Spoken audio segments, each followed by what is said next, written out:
Halo guys, di video kali ini kita akan ngebahas form pada HTML. Oke, langsung kita buka aja folder kita.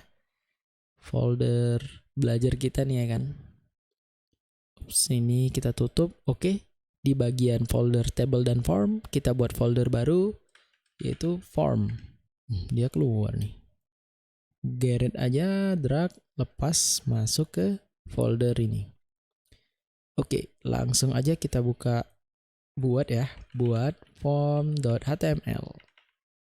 Oke, kita buat templatenya form HTML. Oke, kita close, kita show preview.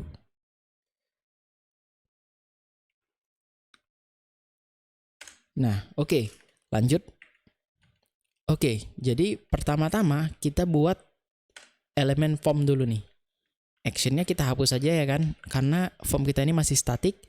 Lalu kita buat apa dulu nih? Form pendaftaran ya. Nah, jadi di bagian form, tag form itu ada yang namanya field sheet. Field sheet. Jadi field sheet ini kayak table, kayak border jatuhnya ya. Bentuknya ini. Walau bukan border gitu. Kenapa? Bedanya gini. Jadi di field sheet ada tag yang namanya legend. Nah, kerennya nih di legend ini, kalau kita tulis form pendaftaran, jadi dia seolah-olah jadi judul gitu ya di table di form kita ini gitu. Jadi lebih keren gitu. Nah, karena form pendaftaran ini tulisannya terlalu kecil, kita bisa pakai H2. Atau lebih rapinya gini ya. Nah, H2 form pendaftaran les ya, biar lebih masuk akal gitu. Oke, selanjutnya apa nih? Kita buat nama ya kan. Oke, jadi pertama kita buat labelnya nih. Label for-nya kita buat nama. Lalu di sini nama. Kemudian input, tipenya teks, dan ID-nya nama. For dan ID ini atributnya, value atributnya maksudnya harus sama ya guys. Kenapa?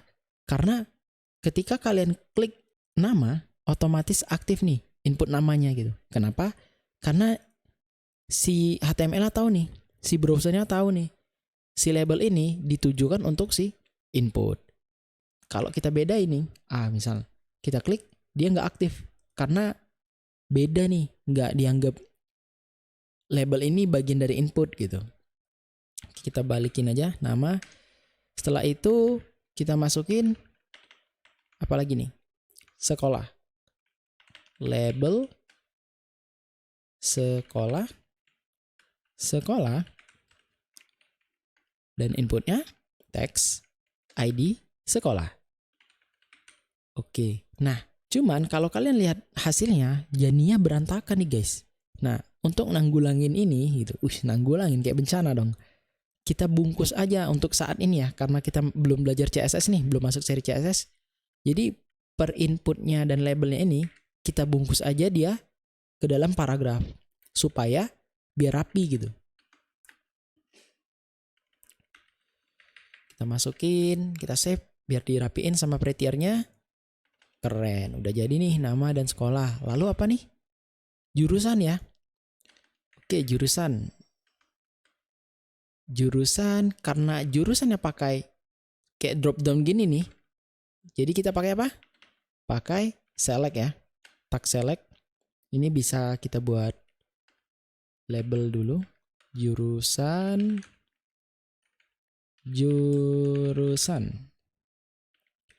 Lalu jurusan name-nya bisa kita hapus ya. Name, lalu kita buat option. Value-nya boleh kita hapus juga. Option React. Nah, jadi muncul nih React. Lalu biar cepet nih ya kan. Alt shift panah ke bawah. Oke.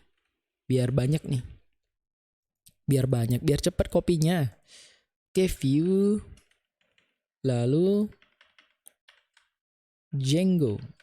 Django ini framework backend untuk website ya, dengan Python, lalu Laravel yang terkenal, PHP. Tuh, jadi dia. Tapi gini kan kayak kurang rapi gitu nih. Karena React dan Vue ini kan untuk front end dan Django Laravel ini untuk back end. Supaya rapi, seperti yang kita bahas di video sebelumnya kan, si select ini ada tag yang namanya OPT group. Jadi option ini kita grouping. OPT group. Oke, kita masukin ke sini, kita save, dirapin prettier kan.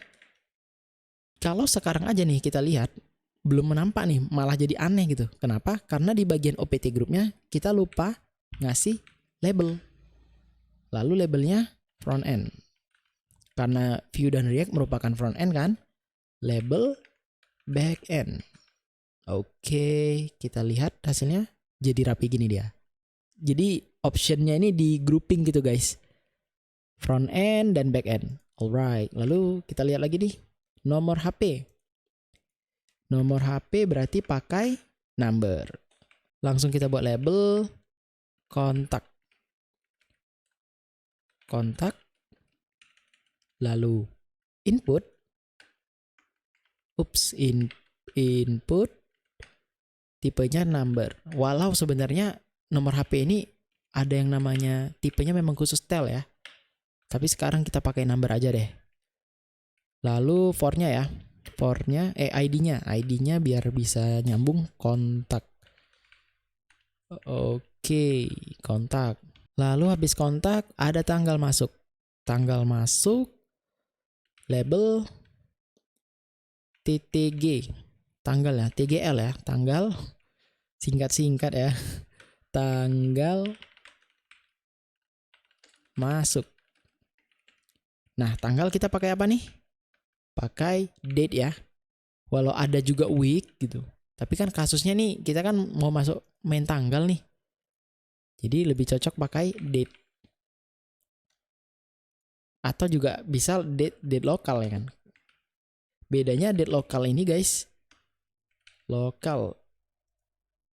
Datetime lokal. Nah, datetime lokal ini ada input jamnya juga gitu. Tapi kan ini kita mau tanggal aja nih ya kan. Jadi bisa pakai date aja. Oops, hilang ya. Date. Alright. Cool. Jadi udah keluar nih input tanggalnya. Lalu habis itu radio button ya. Radio button kita tinggal buat P. Radio buttonnya label gender. Lalu di sini kita buat jenis kelamin, input radio. Radio di sini kita buat laki, perempuan, input radio. Nah, kalau kita buat segini aja, ini bakal jadi masalah nih. Kenapa? Karena kalau kita klik, dan ini kita klik juga, dia aktif dua-dua nih. Jadi jenis kelaminnya apa sebenarnya gitu kan? Nggak mungkin nih jenis kelamin laki-laki perempuan. Jadi harus kita buat pakai name, gender, lalu name, gender. Nah, kalau udah buat gini nih harusnya udah bisa nih.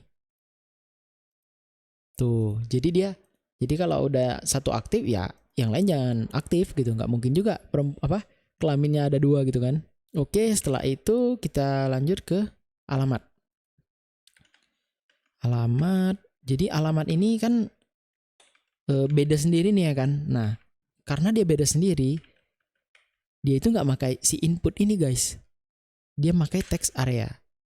Jadi ini kita hapus saja. Calls, row. Nah, maksud dari calls dan row ini apa nih?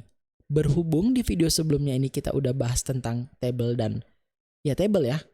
Nah, calls dan row ini pasti udah nggak asing nih bagi kalian. Bedanya itu kan call span dan row span kan. Nah, kalau calls ini kan kolom dan rows ini untuk baris gitu. Jadi maksudnya 10 baris.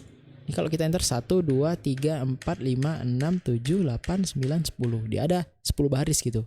Dan kolom ya, tau lah ya kan kolom bagian horizontalnya. Nah, jadi ini kita bisa hapus. Kira-kira buatnya gimana nih?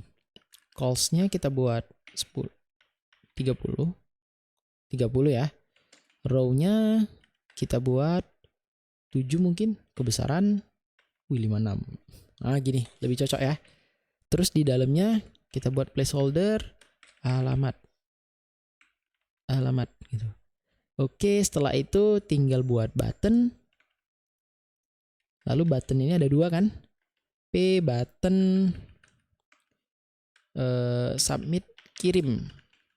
Daftar ya, daftar reset button reset. Oke. Nah, kalau sekarang kita klik, misalnya kita tulis. Nah, dia udah ini ya, udah berjalan nih gitu. Nah, tapi supaya kayak lebih realistis gitu ya kan, karena kita ini lagi daftar, buttonnya ini biasanya kita pakai tipe submit. Walau lagi-lagi kita belum bisa lihat hasilnya nih. Kenapa? Karena yang lagi kita buat ini formnya ini masih statik gitu. Jadi belum bisa kita tangkep datanya. Lalu yang kedua, reset. Dimana tipe submit ini gunanya untuk ketika diklik ya kan. Jadi dimana tipe submit ini kalau diklik dia kayak seolah-olah udah ngirim datanya gitu, dilempar datanya. Lalu nanti ditangkap sama backend gitu. Dan yang kedua, tipe reset ya kan. Seperti namanya, reset berarti untuk ngereset data gitu. Oh ya, ini masa langsung react ya, kayak kurang bagus. Kayaknya kita tambahin dulu di sini. Option. Lalu kita hapus. Pilih jurusan. Lebih bagus ya kayaknya. Kalau itu tadi kan kayak masa langsung keluar datanya gitu kan. Agak aneh. Oke. Sebentar, ini Daftar. Apa ini Daftar? Daftar ya.